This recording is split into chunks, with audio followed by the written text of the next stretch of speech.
Shalom, selamat pagi Bapak Ibu Saudara yang terkasih di dalam nama Tuhan Yesus. Puji nama Tuhan, senang bisa berkumpul kembali di tempat ini untuk beribadah, memuji nama Tuhan, menyembah Allah yang perkasa. Mari Bapak Ibu Saudara sekalian, kita tundukkan kepala, kita bersatu sebentar, merenungkan kasih setia Tuhan yang luar biasa.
Baru dan ku ingin mengenal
Yesus, untuk kebaikan-Mu yang gak pernah habis buat kami Tuhan. Kami hari ini mau bersyukur Tuhan. Kami bawa persembahan kami. Kami bawa sembah dan puji kami Tuhan. Semua untuk kemuliaan-Mu.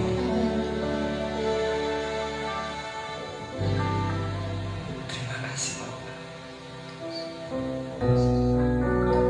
Tuhan, lawat kami satu persatu dengan Roh Kudus-Mu Tuhan.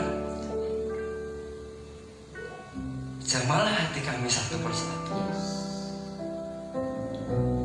Engkau yang tahu apakah kami mengasihi Engkau atau tidak. Bapak, kami anak-anak-Mu mau duduk diam, bersorak-sorai, memuji nama Tuhan, melakukan firman-Mu Bapa. Tuhan, kami serahkan ibadah pagi hari ini di dalam nama Tuhan Yesus, Allah yang perkasa, Bapa yang kekal, penasihat yang ajaib Tuhan, yang siap untuk memuji nama Tuhan. Sama-sama katakan amin. Haleluya. Sekali lagi shalom. Puji nama Tuhan. Kita punya Tuhan yang besar, Tuhan yang dahsyat. Kita mau sembah dan puji Dia. Terpujilah nama-Mu Tuhan.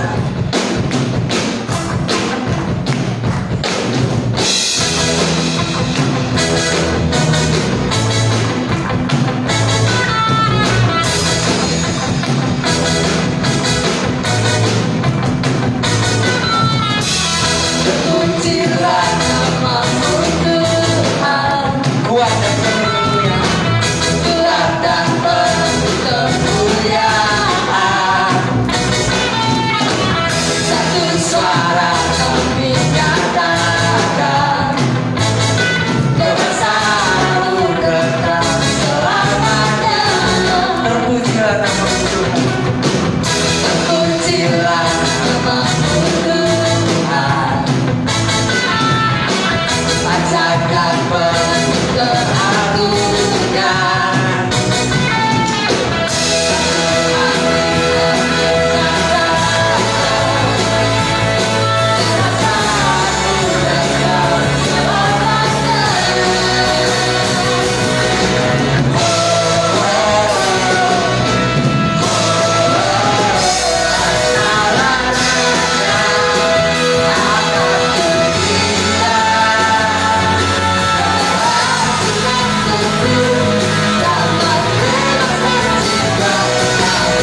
Kita mau ngobrol, kita gak sungkan.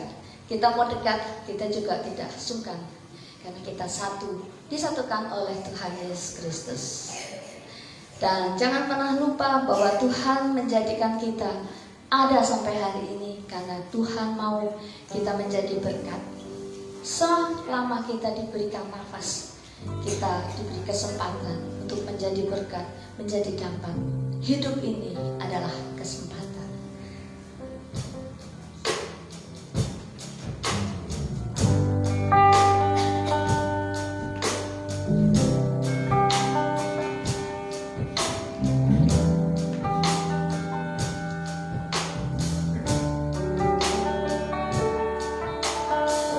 Pujian dan syukurku ku bawa padamu dengan rendah hati ku persembahkan.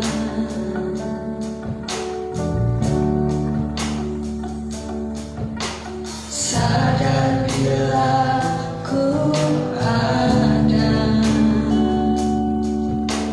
hanya karena anugerah, bukan karena kekuatanku. Katakan ku tahu hidupku. Ku tahu hidupku adalah penyembahan. Kau ciptakanku dalam kemuliaan-Mu.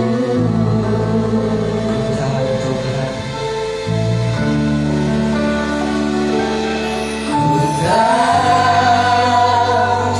hidupku berharga di mata-Mu. Segenap hidupku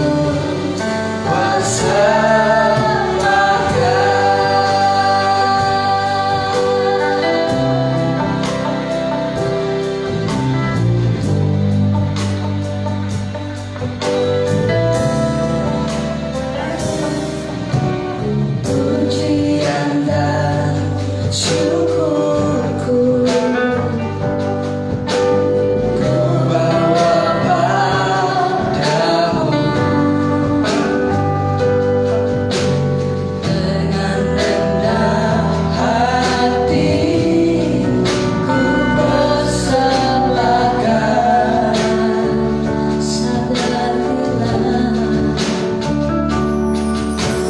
Sadar bila ku ada hanya karena anugerah, bukan karena kekuatanku.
Beberapa hari ini saya mengalami yang namanya anxiety disorder ya, kalau bahasa kerennya, kecemasan, gangguan kecemasan. Jadi saya naik naik kendaraan bisa-bisa tahu-tahu cemas, tahu-tahu badan lemas tanpa sebab, ya.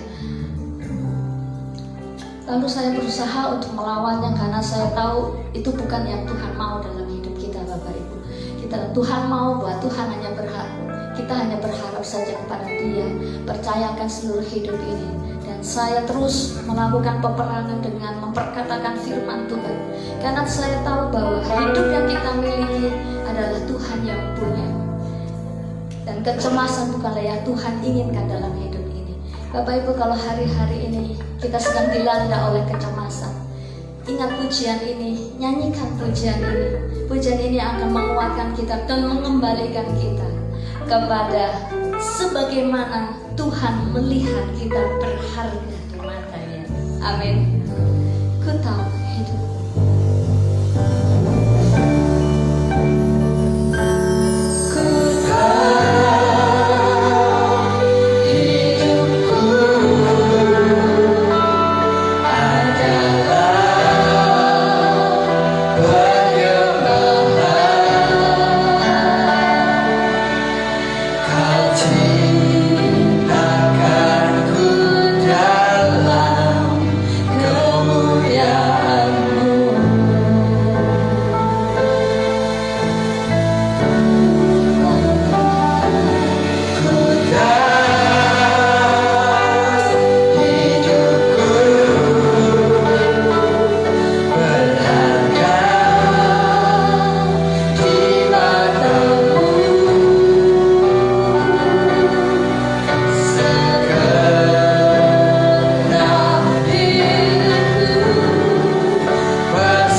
mempersembahkan hidup ini Tuhan sebagai korban yang hidup di hadapan Tuhan. Memberikan dengan penuh kerelaan karena Engkau telah membeli hidup ini dengan harga yang sangat mahal.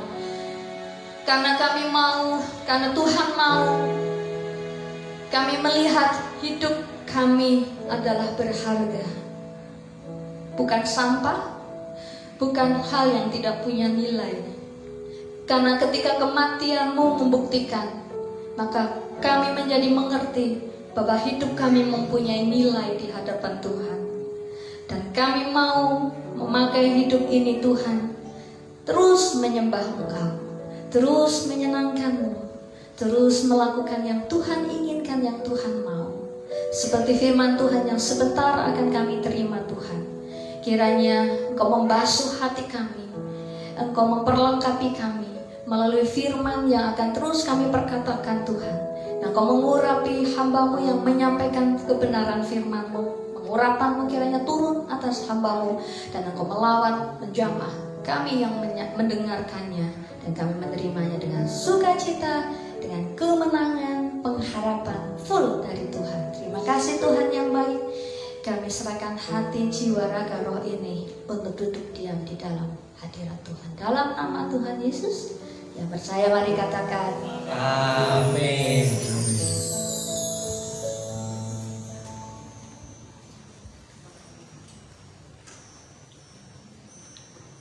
Shalom. Selamat pagi. Apa kabar? Luar biasa. Tuhan Yesus baik. Amin.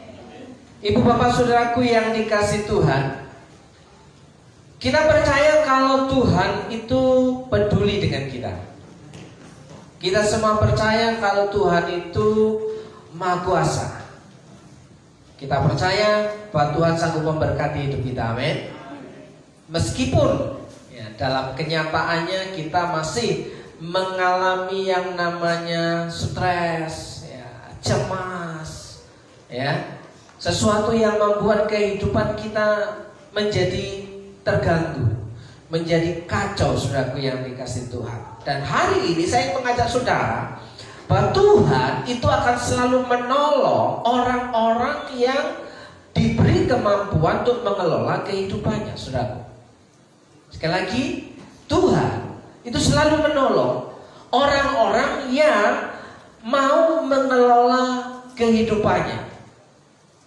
Ibu bapak, saudaraku yang dikasih Tuhan, ya, kehancuran keluarga bukan karena tidak bahagia, ya.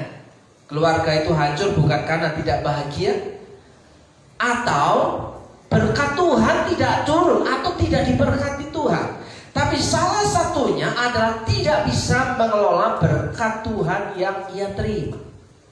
Sekali lagi, ibu bapak saudara yang dikasih Tuhan, kehancuran ya sebuah keluarga bukan karena tidak bahagia atau berkat Tuhan tidak turun, tapi salah satunya adalah tidak bisa mengelola berkat Tuhan yang ia terima. Berkat Tuhan itu bukan hanya materi, bukan hanya uang, tapi berkat Tuhan itu seluruh kehidupan kita. Ya, kita ada hari ini karena kemurahan Tuhan. Kita ada hari ini karena kasih Tuhan, saudaraku yang dikasih. Itu berkat Tuhan. Nah, ibu bapak saudaraku yang dikasih Tuhan, kenapa rumah tangga jadi berantakan? Kenapa rumah tangga jadi kacau balau? Karena tidak ada pengelolaan. Apa yang akan dikelola dalam sebuah rumah tangga supaya rumah tangga itu tidak memiliki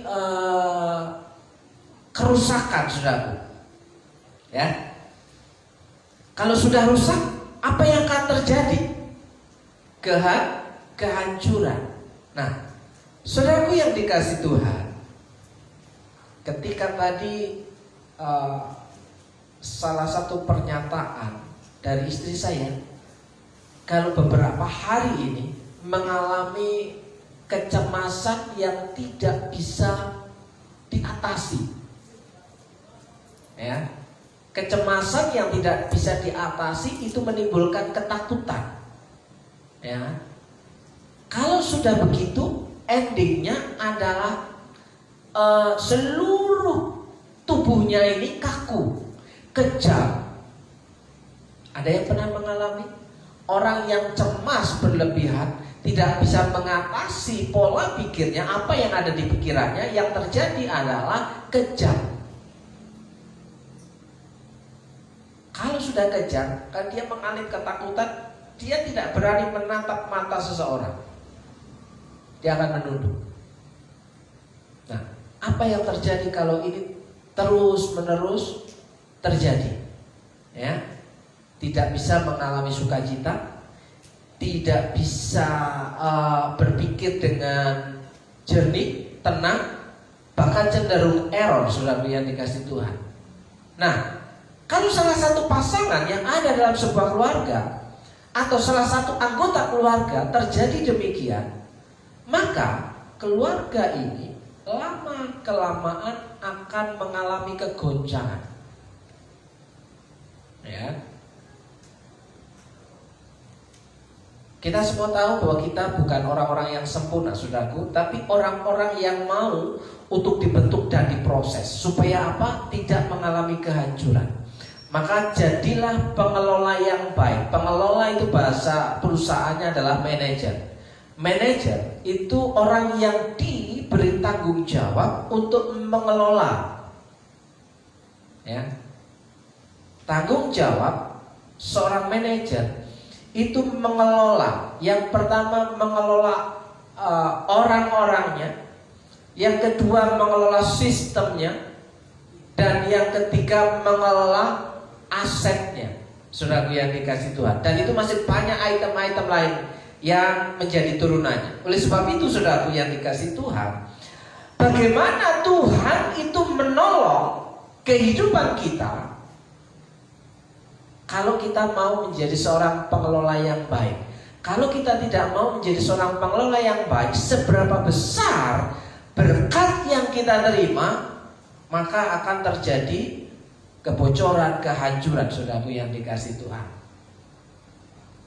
Berkat yang kita terima berupa materi, kalau tidak bisa dikelola dengan baik, kita akan terus selalu katakan kurang. Berkat secara fisik, pasangan misalnya, istri, suami, anak, saudara, kalau tidak bisa dikelola dengan baik, maka akan terjadi permusuhan dan pertengkaran. Relasi ya itu berkat. Kita punya teman itu berkat. Kalau kita tidak bisa mengelola relasi kita dengan komunikasi yang baik, kita tidak akan punya teman, kita akan hidup sendirian. Ya.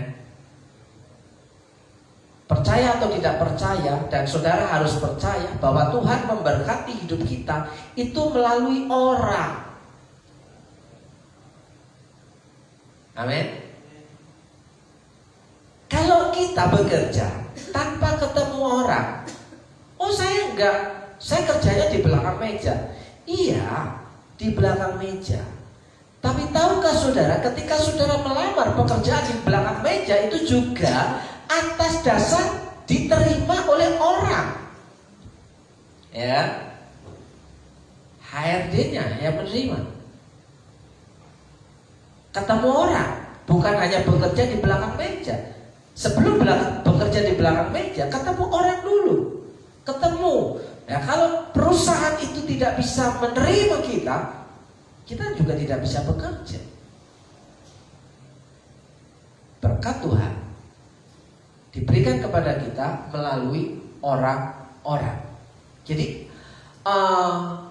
berkat secara jasmani dan berkat secara rohani itu harus dikelola dengan baik, saudaraku yang dikasih Tuhan.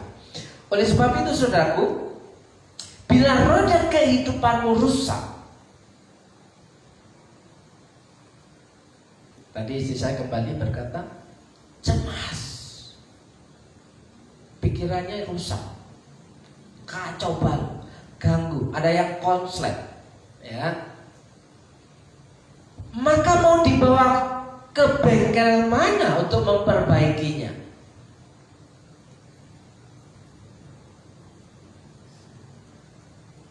Ada teman saya konsultasi ke psikolog, 1 jam pertama 300.000. Tapi pertanyaannya diulang-ulang. Ada yang pernah ke psikolog? Nah, saya kasih tahu pertanyaannya. Apa yang Anda rasakan hari ini? 300.000.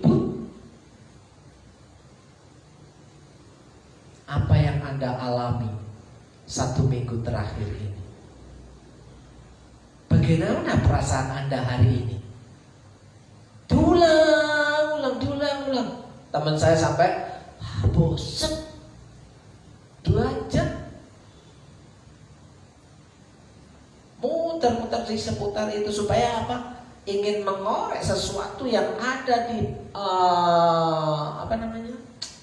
memori alam bawah sadarnya keluar. Ya, kalau dalam ilmu yang lain itu dihipnotis ya, di inner healing, diputar kembali ke belakang. Supaya apa? Menceritakan apa yang telah terjadi. Bagaimana kronologinya terjadi? Kenapa bisa terjadi seperti ini?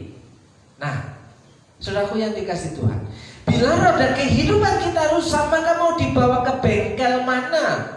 Ya, untuk memperbaikinya. Ya, satu-satunya yang free, gratis, ya, mintalah pertolongan kepada Tuhan atas semua pekerjaanmu, masalahmu, keluargamu, ya, hidupmu, dan engkau akan berhasil, dan engkau akan beruntung, dan Tuhan akan menolongmu, saudaraku yang dikasih Tuhan. Yang menjadi pertanyaannya, sudah Pak, saya sudah datang sama Tuhan, terus apa yang kamu lakukan?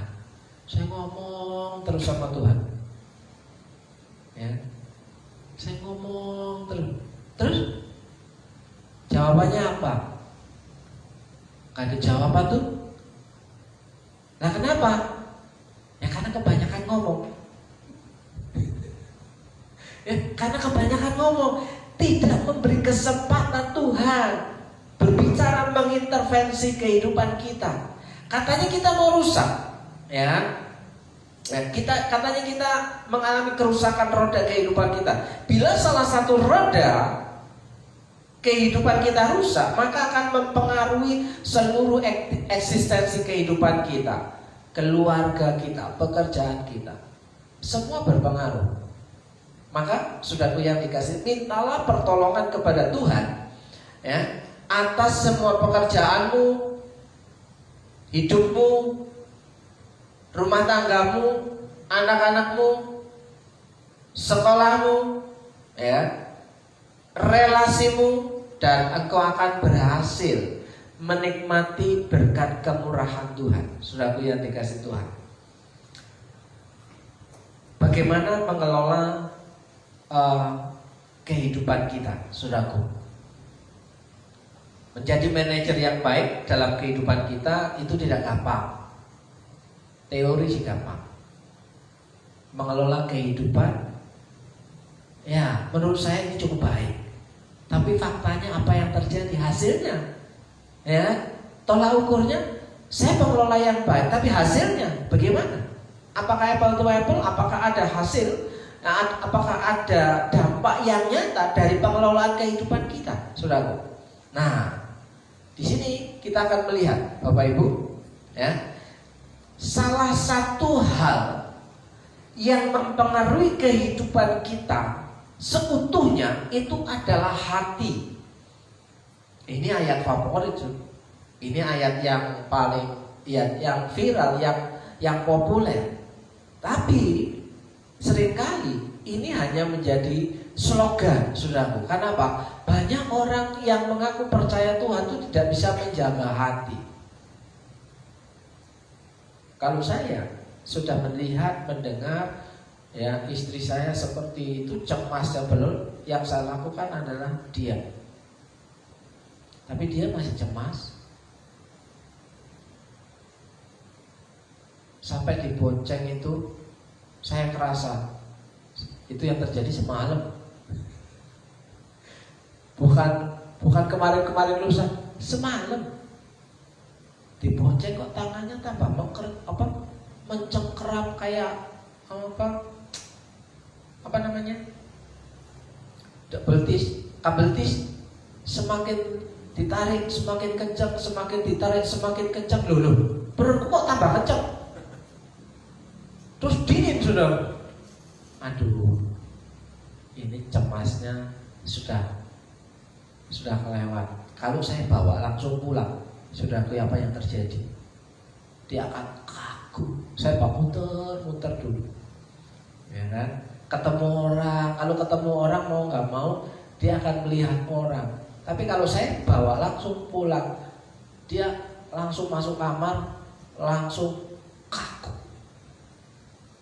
Ya, salah satu cara untuk menghadapi hal yang seperti itu, hati salah satunya perlu dijaga. Yang tadinya saya punya emosi yang meledak-ledak, tiba-tiba ketika merasakan tangan yang kaku, tangan yang dingin, dan sudah tidak ada suara, diajak ngobrol loh.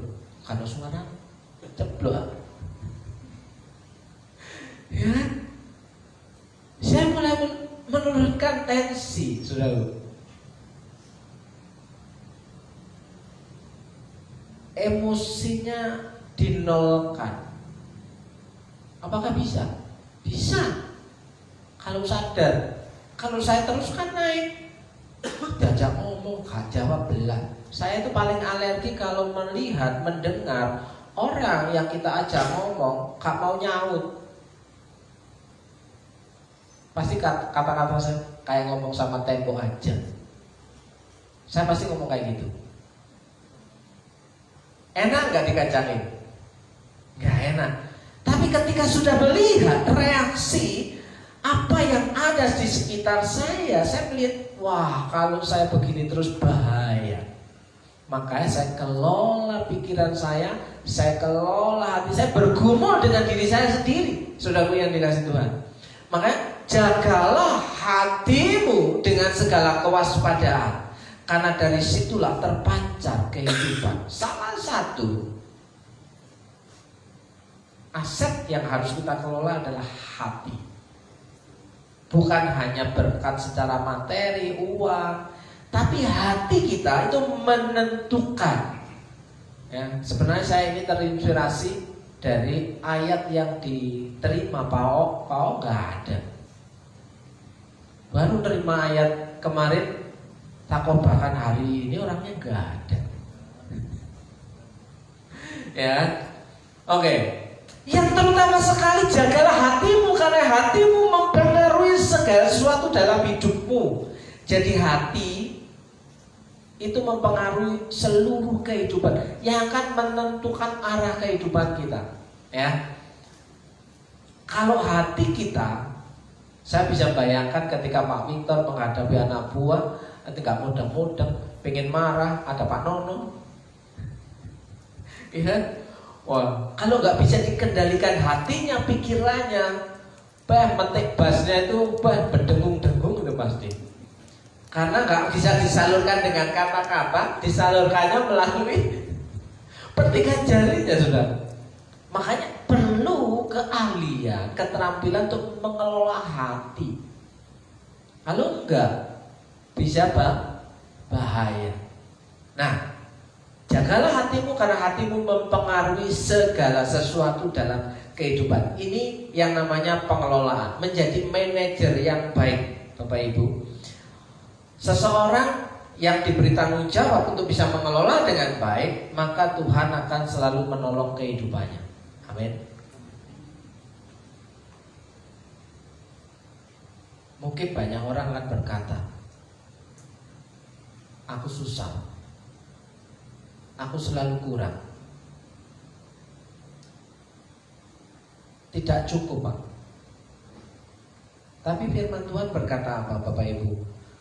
Ya, firman Tuhan berkata, cukupkanlah dengan gajimu, besar atau kecil, berarti cukup. Kalau masih berkata kurang, artinya apa?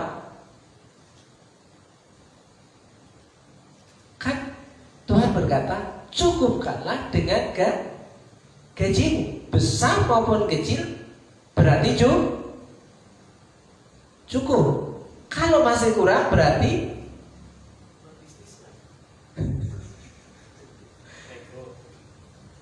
firman Tuhan yang kedua, Ya. Tuhan berkata, firman Tuhan berkata, cukupkanlah dengan yang apa yang ada padamu. Yang pertama tadi, cukupkanlah dengan gaji, berarti punya pemasukan. Masih ngomong, cukup Pak. Firman Tuhan yang kedua, cukupkanlah dengan apa yang ada padamu. Bisa jadi tanpa gaji. Mau nggak mau, di situ apa? Cukup. Kalau nggak cukup berarti cukupkanlah dengan apa yang ada padamu. Berarti seberapapun besar kecilnya yang kita punya, itu harus cukup. Kalau tidak cukup, apa ya? Kurang, ya betul. Firman Tuhan yang ketiga, kesusahan sehari cukuplah untuk sehari. Besok nyari kesusahan lagi. Coba perhatikan baik-baik. Kesusahan sehari itu Matius 6 ayat yang ke-33. Kesusahan sehari cukuplah untuk sehari. Berarti besok susah lagi. Karena kesusahan hari ini cukup untuk hari ini, besok susah lagi. Makanya Tuhan Yesus ngajarinya berdoa apa? Berikanlah pada hari ini makanan kami yang secukupnya. Besok doa lagi. Berikanlah pada hari ini makanan kami yang secukupnya. Habis, besoknya doa lagi. Berikanlah pada hari ini makanan kami yang secukupnya. Besok susah lagi. Kan kesusahan tiada taranya. Kesusahan tiada habisnya. Nah, ini kalau kita tidak bisa memahami firman Tuhan, cukupkanlah dengan gajimu, cukupkanlah dengan apa yang ada padamu, kesusahan sehari cukuplah untuk sehari. Kalau kita tidak bisa mengelola kehidupan kita, kita akan selalu berkurang dan mengeluh, Tuhan kurang.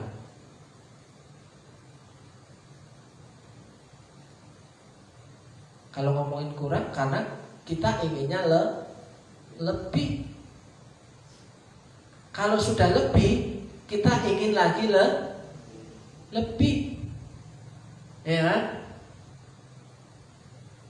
Kalau kita paksa, dipaksa bisa, ya kredit, kita paksa. Ya? Padahal motor harga 28 juta. Motor Vario berapa kok? Harga terbaru 30. Motor bekas yang harga 1,5 juta, 2,5 juta. Bedanya di mana?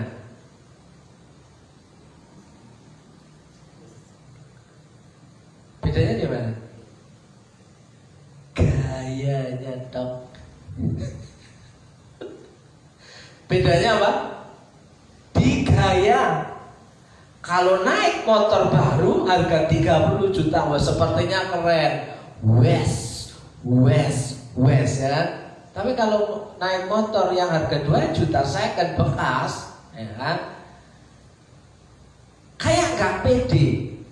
Padahal firman Tuhan berkata, kamu telah dibeli dengan harga yang mahal dan lunas. Tuhan Yesus sudah mati di kayu salib. Minggu depan Paskah. Ya kan? Tapi masih kurang pede. Ya. Yang tidak bisa membuat kita merasa tidak cukup adalah karena menang gaya. Ya. Nah, saudaraku, apakah kita bergaya nggak boleh? Boleh dong. kalau gayanya pas. Kalau gayanya pas, kalau nggak pas, kedodoran. Nah, saudaraku, berarti ada sesuatu yang tidak matching, ada sesuatu yang rusak. Salah satu roda kehidupan kita menjadi bermasalah. Ya, seperti kalau mobil baru, ya ada nggak istilah ketika ngerem itu gancet sebelah, ada nggak Pak? Nggak ada ya. Tapi mobil yang ada di depan itu, ketika direm itu pakem sebelah. Jadi itu langsung belok dan miring roda. Bedanya kalau mobil baru, mobil punya harga yang lumayan, ya ada prestisnya, dia tidak akan mengalami gencetan rem yang miring. Tapi kalau asal bisa dinaikin, muat orang banyak, ya resikonya begitu. Tidak hujanan, ya resikonya apa? Gancet. Ya, harus ke bengkel untuk perbaiki kaki-kaki. Nah, saudaraku yang tiga, apa yang perlu kita perbaiki dalam kehidupan kita? Yang paling mendesak adalah, yang terutama sekali, jagalah hatimu, karena hatimu mempengaruhi segala sesuatu dalam kehidupanmu. Ya, saya semalam bilang sama Diva, ya, kalau rating dalam sebuah perusahaan atau toko rumah makan, itu ratingnya, komentarnya, reviewnya jelek, viralnya jelek, lama kelamaan rumah makan itu akan ditinggalkan. Kalau untuk membuat viral naik itu gampang, tapi secepat itu juga akan menjadi anjlok kalau pelayanannya buruk. Ya, salah satu kenapa seorang karyawan itu tidak dilanjutkan pekerjaannya bekerja di sebuah perusahaan, karena salah satu hal, dia tidak bisa mengelola emosinya. Jadi kasir jutek, jadi kasir judes, ya kan? Makanya di Google Map akan kemarin ke situ kasirnya judes, kasirnya jutek, gak nyaman sekali, bre. Ya kan? Berarti ada yang salah. Tidak bisa mengelola hatinya, mempengaruhi tempat kerja, mempengaruhi pendapatan. Lah kalau sudah nganggur, nggak ada pemasukan. Ya. Nah, saudara yang dikasih Tuhan, orang yang tidak bisa mengelola hatinya itu akan cenderung sombong. Sekali lagi, orang yang tidak bisa menguasai hatinya akan cenderung sombong. Ya, orang sombong itu tidak mau dikasih tahu, tidak mau belajar, tidak mau tahu. Yang paling banyak adalah tidak mau tahu. Emangnya gue pikirin hidup-hidup gue, ngapain lo ngatur-ngatur gue, uang-uang gue, mulut-mulut gue, ya kan? Bukan saudara. Kami tak nasihat, dikasih nasihat. Sekali lagi Bapak Ibu, saudara yang dikasih, jika orang tidak mau menerima nasihat, jangan dikasih nasihat. Nanti kena damprat. Ya. Nah, ini bentuk orang yang sombong. Itu tidak bisa menjadi seorang pengelola yang baik, tidak bisa menjadi manajer yang baik. Karena dia merasa puas bahwa hidupnya itu yang paling the best, number one. Pokoknya nomor satu lah. Tapi apa yang terjadi? Tapi ya susah juga, karena tidak bisa rendah hati. Orang yang rendah hati menerima upah, menerima ganjaran. Yang pertama kekayaan, yang kedua kehormatan, yang ketiga kehidupan. Ayatnya Pak O nggak datang. Masih ingat saya apanya ayat emasnya kan? Nah, Orang yang mau diberkati, mau tidak mau, dia tidak boleh sombong. Karena orang sombong tidak bisa jualan. Tante kalau wedhus jaga warung gimana?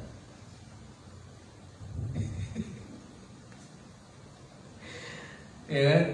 Kalau wedhus jaga warung ya gak bisa dong. Ya kan? Apalagi yang emosian, jadi tukang servis. Tak palu sisan ini gak dadi-dadi gitu kan. Jadi gak Mi?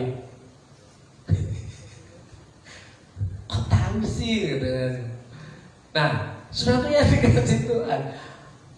Nah, apalagi kata orang yang suka membuat roti. Ini katanya, entah benar entah enggak, ini mitos ya. Ya, kalau hatinya lagi tidak benar, rotinya itu adonannya itu bikin adonan tepungnya itu tidak kalis-kalis katanya. Bener gak sih itu? Enggak ya. Karena kalau mesin itu kan tidak ada emosinya ya. Oh, blender itu kan tidak ada emosinya, tetap jadi juga rotinya kan.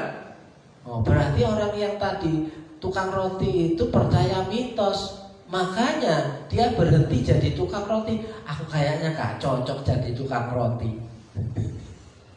Ada gak? Ada. Pokoknya kalau hati saya lagi gak stabil itu Pak, saya bikin adonan itu gak kalis-kalis. Jadi kalau di rotinya itu dipanggang gak mekar. Kurang jauh mainnya. Ya kan? Bukan itu maksudnya, ya kan? Karena ketika hati kita sedang bermasalah, kita bekerja itu menjadi banyak salahnya. Kalau hati kita lagi bermasalah, di jalan itu bisa jadi ugal-ugalan. Belum tahu dia, saya dulu katanya. Awas tuh, kalau mobil saya bagus, tak serempet. Masalahnya mau ngejar mobil bagus, remnya lo gak canggup.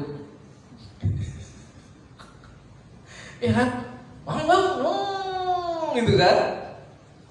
Mentang-mentang mobilnya anyar, nyalip sak geleme dhewe, ya kan? Panas kan? Mulai ya, glayer-glayer, gitu kan? Mas, mobil tuwek, Mas, mobil tuwek, Mas. Kalau remnya nggak bisa jepit, lah yo nabrak beruntun kan? Oh iya ya, sadar.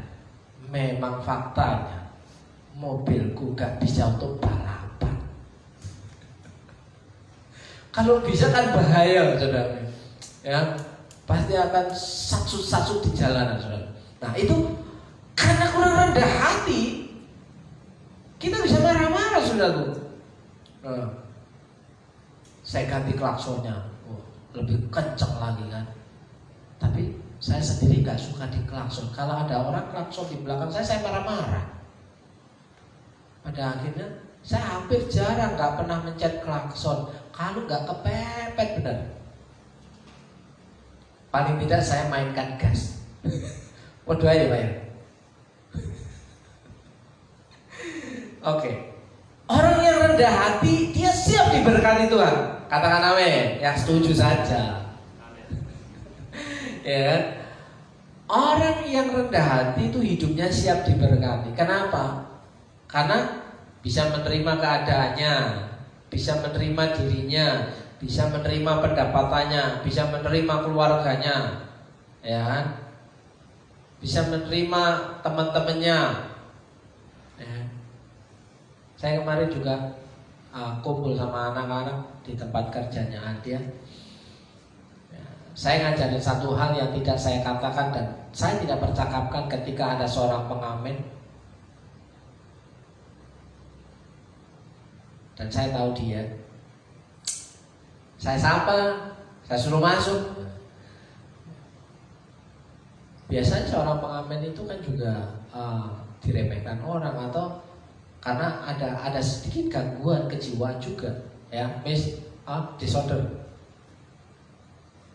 Dalam pikiran mental disorder.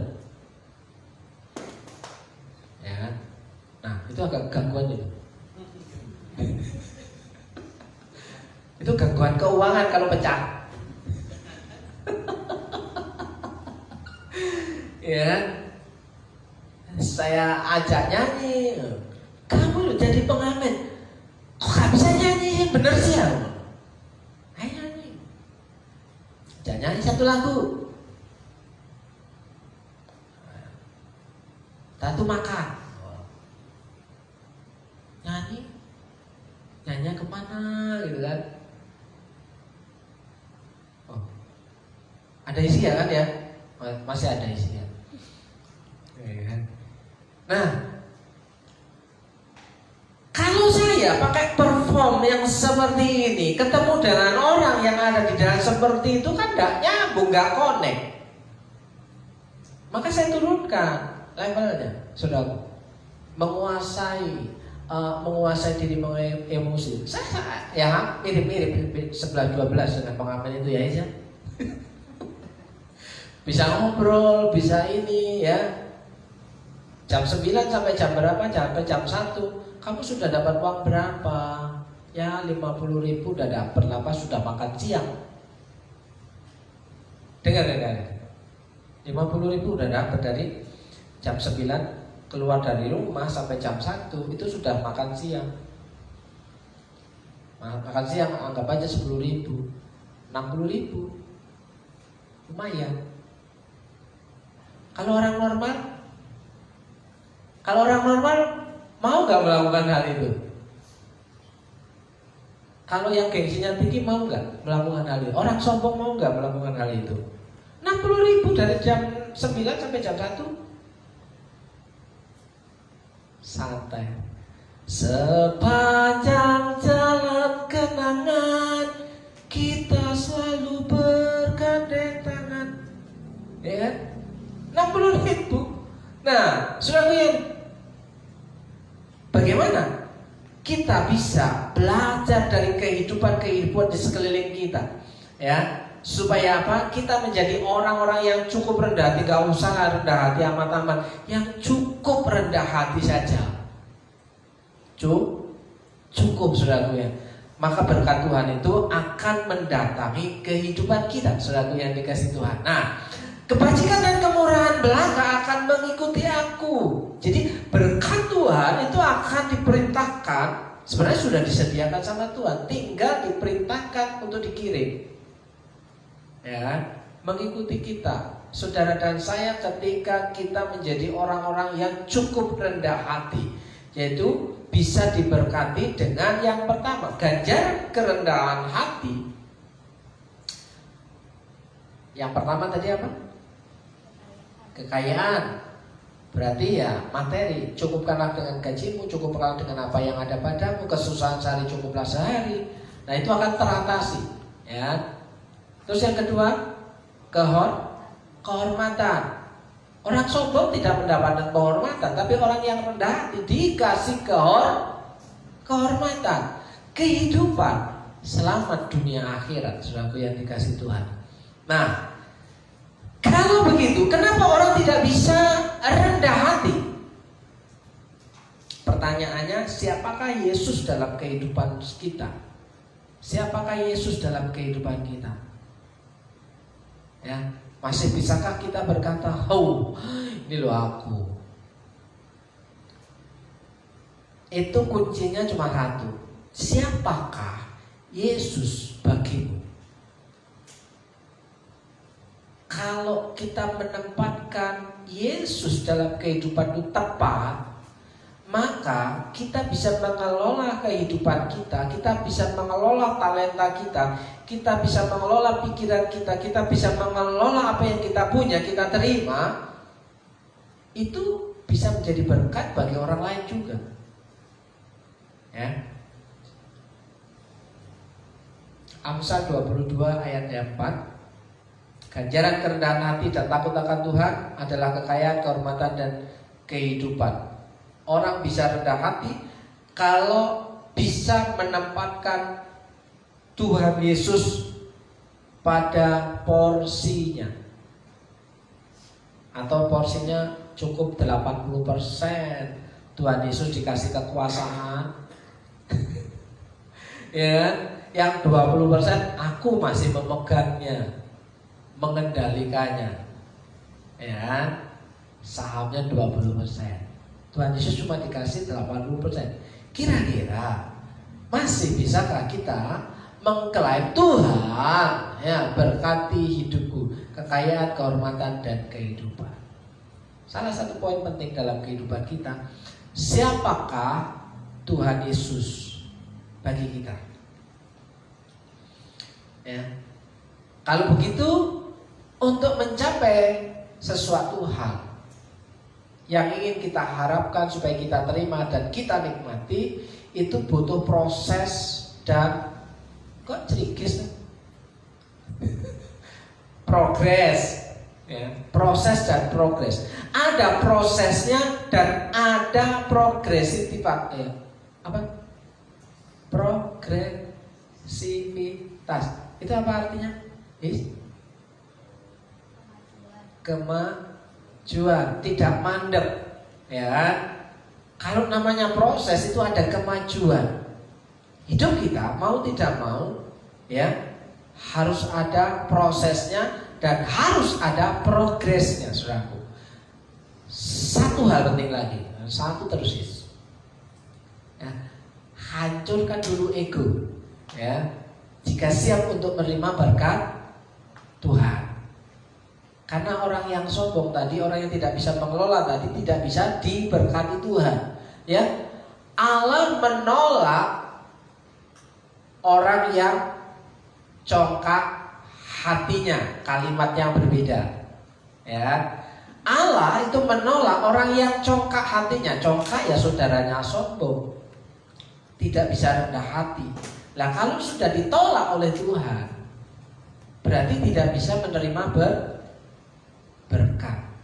Nah, salah satu yang saya pesan penting, ya, semalam saya katakan ke Dipa lagi, ya, yang pertama, ketika ada orang komplain, ya, kamu harus bilang apa?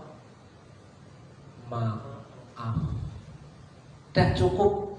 Kau usah pakai alasan yang lain. Maaf. Ya. Kalau sudah maaf, orang yang komplain mau ngapa lagi? Masih marah-marah terus. Maaf please. Maaf please, maaf. Mau diganti apa? Ya kan? Ya. Nanti kalau ganti saya yang rugi, Pak. Harus berani bayar harga. Kalau orang yang berani mengambil satu tindakan yang besar, itu yang akan menentukan posisi, saudaraku. Nah, oke. On proses dan on progress, saudaraku yang dikasih Tuhan. Kerendahan hati dan hormat akan Tuhan mendatangkan. Tadi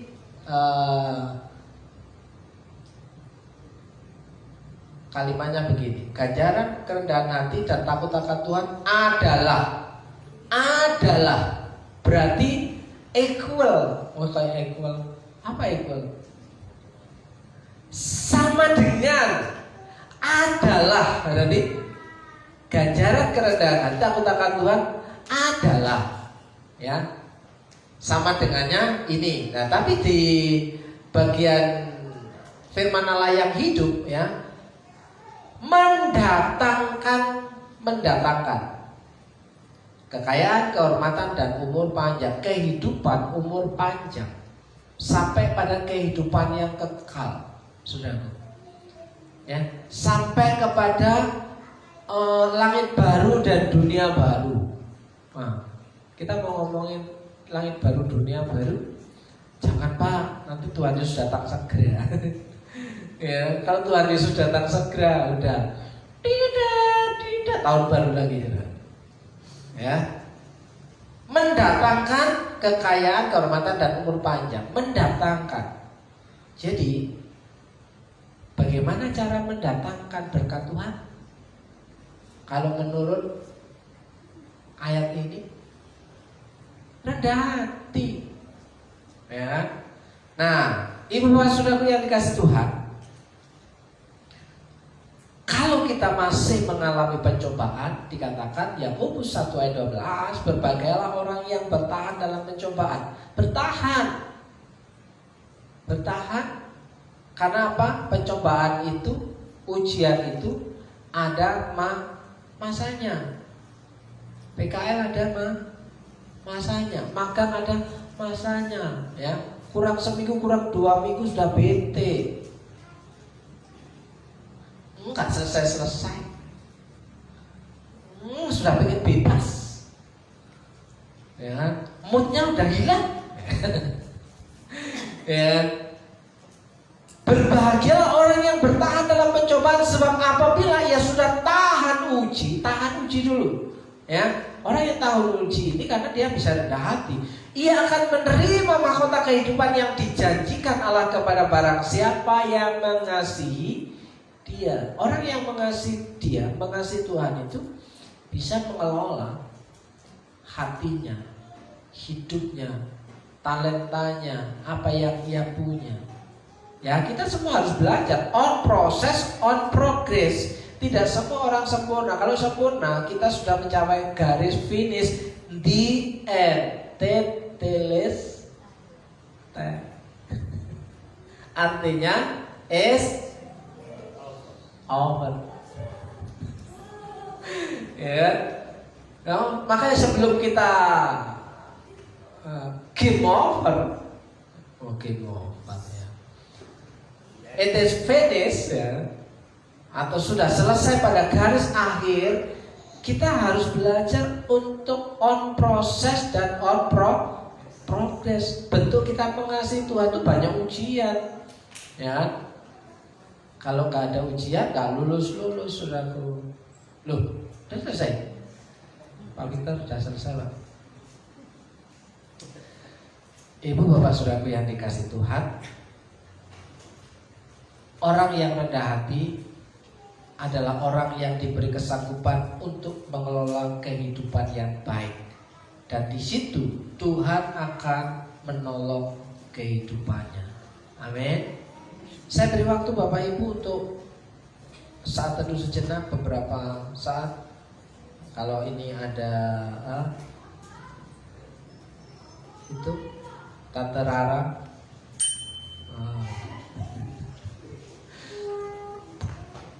Ada yang enggak ya? Tak ulang lagi. Tante Rara. Ada yang enggak? Ya, konsentrasi sedikit, fokus. Ya, silakan saudara Bapak Ibu merenungkan sejenak kebenaran firman Tuhan dan berdoa kepada Tuhan selama 1 menit.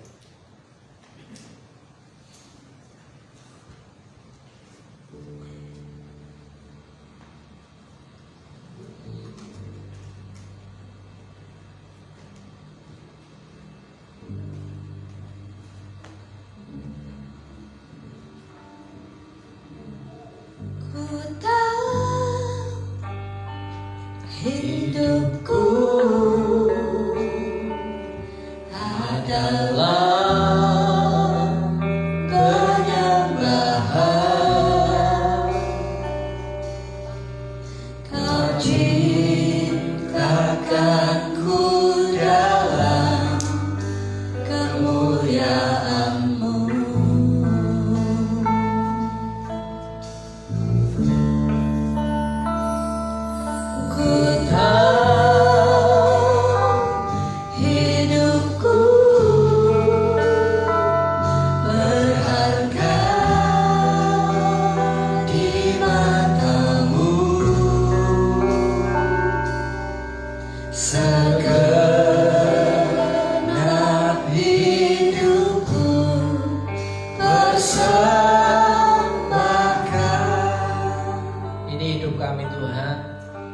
Kami kekuatan untuk dapat mengerti isi hati-Mu dan kehendak-Mu dalam kehidupan kami. Beri kami kekuatan untuk bisa menguasai diri dan menguasai hati. Beri kami kekuatan untuk dapat mengelola apa yang menjadi kehidupan kami. talenta kami, pikiran kami, relasi kami, keluarga kami, bahkan berkat yang Tuhan beri dalam kehidupan kami. Kami percaya Tuhan Maha Sanggup untuk memberkati kehidupan kami. Dalam berkat nama Yesus, saya percaya Tuhan Yesus baik, katakan Amin. Puji nama Tuhan, kiranya kita bisa belajar bersama-sama untuk rendah hati dan menjaga hati kita. Kini saatnya kita akan memberikan persembahan yang terbaik yang dari kita punya. Saya undang Pak petugas kolekta untuk maju ke depan. Kita tundukkan kepala dan doa. Terima kasih Bapak atas kesempatan yang Kau berikan pada hari ini Tuhan. Kami telah mendengarkan firman-Mu. Kiranya firman itu dapat tumbuh di hati kami dan kami dapat melakukannya Bapak. Dan Bapak, kami akan memberikan persembahan yang kami punya, kiranya dapat berkenan bagi-Mu. Di dalam nama Tuhan Yesus, haleluya, amin. Aku diberkati, sepanjang hidupku diberkati. Bila bangun waktu pagi, siang, berganti malam, Aku diberkati, aku diberkati, sepanjang hidupku diberkati.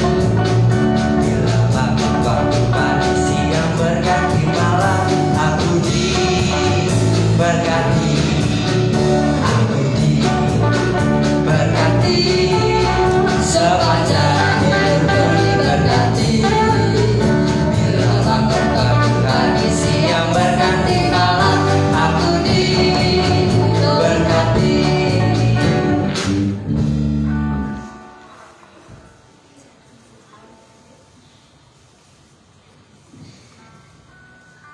Bapak Ibu, ada beberapa pengumuman yang perlu kita perhatikan. Yang pertama adalah ibadah Jumat Agung akan diadakan pada hari Jumat dengan jam seperti biasa pukul 10 pagi.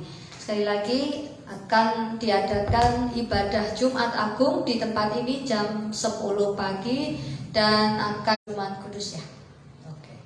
Dan harap membawa alat make up karena lombanya adalah lomba merias oleh bapak-bapak dengan mata tertutup. Yang dibawa cukup pensil alis, bedak, pensil alis, lipstick dan gloss on, itu aja. Dan kalau bawa tutup mata sekalian lebih baik gitu. Dan selain ada kegiatan perlombaan, juga akan diadakan perjamuan kasih, di mana perjamuan kasih silahkan Bapak Ibu saudara-saudara bawa sendiri dari rumah. Untuk penjelasannya lebih lanjut ada bagiannya, saya sudah menunjuk Ibu Suci, silahkan Ibu Suci yang akan menjelaskan.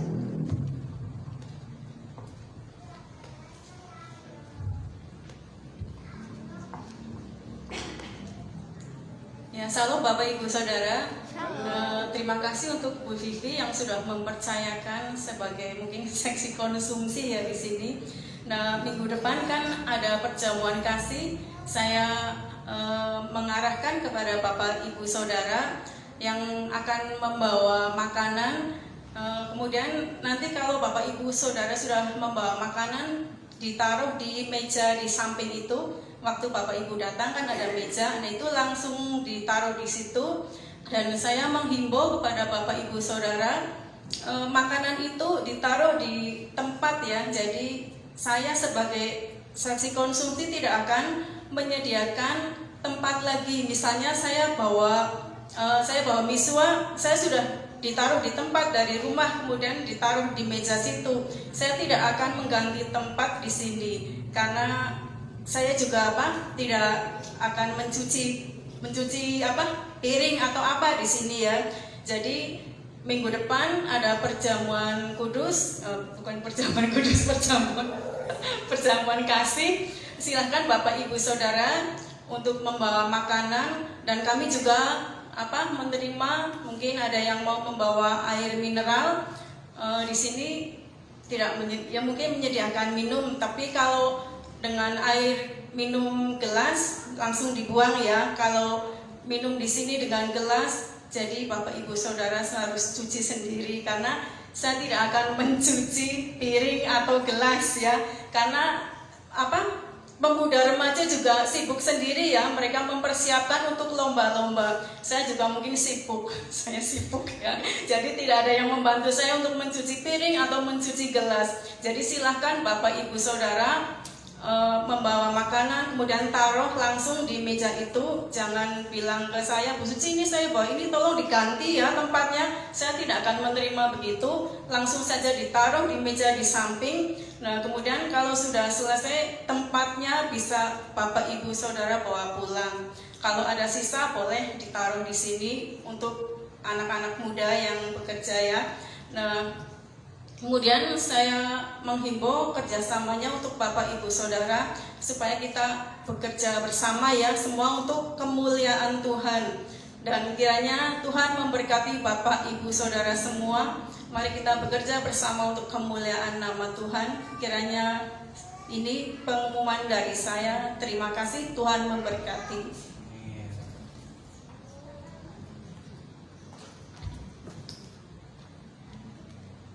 Bapak Ibu paham?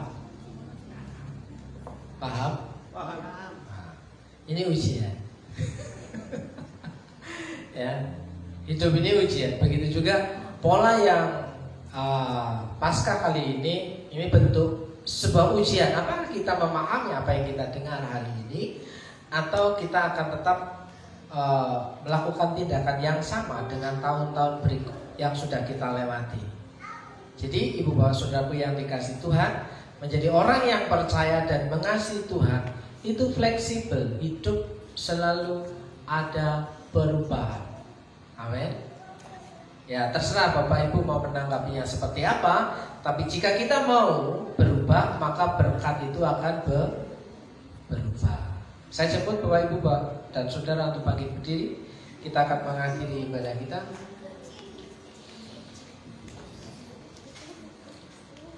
Berulang tahun sepanjang minggu ini